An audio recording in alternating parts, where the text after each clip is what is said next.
আল্লাহ তাআলা 26 নম্বর আয়াতে বলতেছেন, আল্লাযীনা ইয়ানকুদুনা আহদাল্লাহি মিন বাদি মিসাকিহি, যারা আল্লাহ তাআলার সাথে অঙ্গীকারবদ্ধ হওয়ার পরে অঙ্গীকারকে ভঙ্গ করে।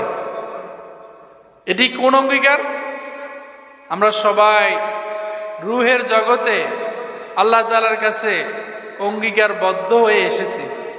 মনে আছে আপনাদের? আল্লাহ সুবহানাহু ওয়া তাআলা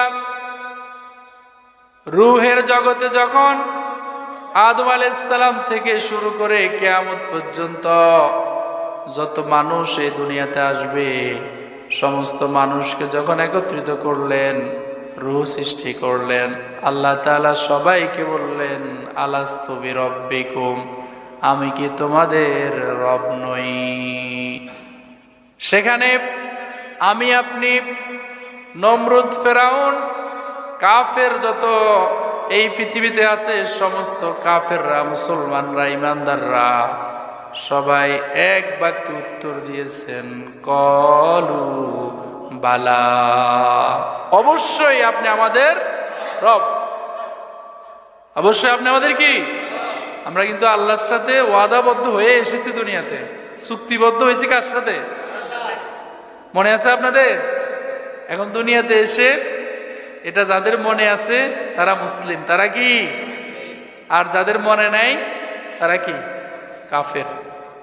আল্লাহ তাআলার কাছে শুকরিয়া, আল্লাহ যে আমাদেরকে দুনিয়াতে এনে মনে রেখেছেন এবং মনে রাখিয়েছেন, আমাদেরকে মুসলমান বানিয়েছে, এজন্য পড়ুন আলহামদুলিল্লাহ।